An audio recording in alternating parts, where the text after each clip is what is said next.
There's certain things you do, there's certain things you do to be respectful of your friend, Yes. but you're held together with a contract, meaning Yes. that even if you don't really get along with your roommate, that contract has brought you together and you're learning something from each other. Something we kind of touched on, and we've had a conversation off camera, is karma. Right? And you were talking about, I was like, oh, do you think karma exists? And you were like, you should have watched my video. You should have paid attention. I've made a lot.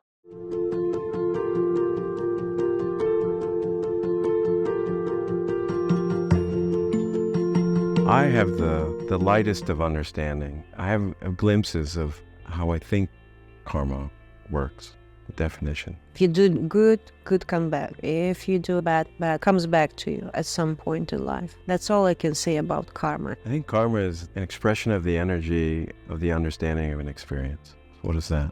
I think that is, you and I get in an argument. There's an energy in that argument. And so that energy goes forward. Maybe we had an argument a long time ago. Maybe that energy is still coming forward to today. And it's so much information that some of it just doesn't stay there, in my brain. So what my question is, do you believe in karma? And knowing your answer is yes, how does that tie to reincarnation? Well, I was going to say, that was the first thing that I responded when you asked me about karma, is that there's a lot of people that think about karma as like, I punched someone in the face in some timeline in this life, I'm going to get punched in the face. Yeah. Eye for an eye. Yeah. And I don't know that it's exactly like that. I just said I think karma is happening on a much larger timeline, meaning past lives. And you were kind of like, well? Yeah, I was like, why would I have to get bad karma back for something that I did that I don't even remember? And it wasn't really even me. Was it even my subconscious? Was it my consciousness? Was it me, So that's why I'm like, my understanding of karma is like, you do good, it'll come back to you. If you do bad, it'll come back to you. It's like it's a boomerang, right? Yeah. So that's my idea and my thought on it. But what makes you believe that it has to tie in with past lives?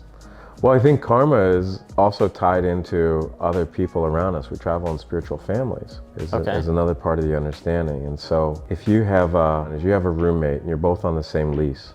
Correct. There's certain things you do, there's certain things you do to be respectful of your friend, but you're held together with a contract, meaning that even if you don't really get along with your roommate, that contract has brought you together and you're learning something from each other. Even though it's not your first choice, there's something to be gained by that contract being in place. Take that in a big way, and we have many contracts with many people. And I'm going to meet Pasha because there's a quality there that I can learn from Pasha. Karma doesn't always mean punch, get punched. Karma can mean understanding, lack of understanding, understanding. So it's not always a violent exchange. So Don used to tell this story about this guy who was a bum and planned out this whole life to be a bum on the street because he lacked humility. And then when he died, he graduated at death. And because he had a lifetime of being a bum, he learned humility. And that was his karma, was to learn humility. And now he graduated as a master, meaning he was almost there to that PhD level, but he needed just a little more math, so to speak. He needed more humility, so he planned a life that taught him humility. So if I have a deficit of something or an abundance of something, either or, right? It's not duality. That this exchange of karma, these interactions, can be a part of that. That we're here for some reason. I'm learning stuff from you, and vice versa. Yeah. So I think I like to broaden the idea. Karma's, I like the word interaction. It's not payback. Sometimes it feels like that. Like it's a big topic. I'm learning about it. The other thing is that Don would always say that you can never judge someone's spiritual understanding from the physical. So you look at me, 55-year-old guy, business guy, things like this, art guy, but we don't know what the other parts were. What is my understanding? Spiritually, we don't even know, right? Right. So spiritually, you may have greater spiritual understanding than me. I don't know. You can't tell from this dimension because we've segmented ourselves into sort of, so if I'm hungry, I don't go to the farm and harvest all the food. I go to the grocery store, Yeah. and then I go to the grocery store, and then I put it in the refrigerator. And then the refrigerator, then I take a little bit out for a meal, and then maybe I don't eat the whole meal. It has to be portioned, I feel like. So there's this thing that happens with, oh, I met this person, that was for a few amount of years, I got a portion of that. I can only handle so much. So maybe I have a karma that's like, no legs, something like this. It's like, damn it, I don't want to have no legs and no arms. Like, I don't know if I could do that. I don't know. It's a bad example, but I feel like each lifetime is that portion of what I can handle. I can't handle it all at once. I see. I can handle a little bit at once. Maybe I got some humility coming this lifetime, you know? And it could be good and bad. Sometimes you can't handle too much good, right? Right, I don't know how to define good though. I define it in the sense of good sounds rich, poor sounds painful. Like that's a really Yeah. easy definition Yeah. of it. But I don't know because I feel like is my vision messed up? Is that bad karma? Because is that why I have low vision? I don't think I see. It's very broad. It's Yeah. hard to define in a narrow way what's good and what's bad. And like for different people, good and bad is different based on your Exactly. standards, based on your beliefs, based on whatever it is, you know, like terrible example, but some people eat dogs in China and I think it's okay and we think it's absolutely crazy. I know, because Right? And it's bad for us, but for them it's just a normal thing. Yeah. And it's like, Is how it can making we- bad karma for the dog? I eat cows. Am I getting bad cow karma? I don't know. I don't know that karma's like that. Again, I think it's about interactions and understanding. It's a lot to wrap your mind around and figure this out. And I don't know if it's ever going to be figured out. Well, that's kind of where I am with karma, but it doesn't mess with me. Yeah. I don't have to understand karma to get through my day. It's just a little bit of curiosity though, right? It is, It's there. and I listen for more understanding.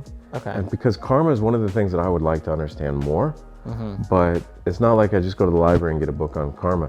It comes down to me wanting to be connected to the source because I'm like, I want that library, you know? Yeah. But this is the other part of spiritual path for me is being okay with not understanding something. I asked Katya, I said every Friday, because we were sitting down every Fridays, and she's like, well, I've asked a lot of questions. And I'm like, you know what? I would like you to ask me the same question every week or every 2 weeks. And she's like, why? See if your answer changes. See if my answer changes. Yes, because what I want to happen is I want to exhaust all of my school knowledge. And I'm wondering when something else kicks in. Like when do I start getting a download? I see. And it would be fun on the journey to see that. It's like, okay, no, it's not broadcast stuff. It's just for in-house. It's like, oh, so she's asked me it's 8 weeks in a row, what is God? She has? No, I'm just saying as an example. That was an example. Okay. And so if each 8 weeks it's the same thing, okay, there we go. Apparently that's all I'm getting right now. But wouldn't it be fascinating at week 5, I have a different answer. And week 6, it's a very different answer. Almost like it didn't come from me. Yeah. Because I've exhausted, I don't want to keep giving the same answer. It's like second breath when you're like tired, you're so tired, you've exhausted everything, and boom, some sort of energy just kicks in and you keep going, right? Yeah. Same thing with spiritual understanding and like the way your mind works, where you exhaust everything and you no longer have an answer. At some point, something will be there to give you an answer, but it could be a different answer from what you... Or it could just be the next thing, not an answer. Yeah. That to me is what I'm finding is when I was talking to Fran about the channelings, I'm like, Fran, I don't know what to do after this. I said, all I got coming into my mind is that just upload these and I'll know what's next. And she said, that's exactly what I'm getting. She said, do the work, get these up here, and then we'll know what to do next. Yeah. And Just go with the flow. Next step is sometimes just enough. Yeah.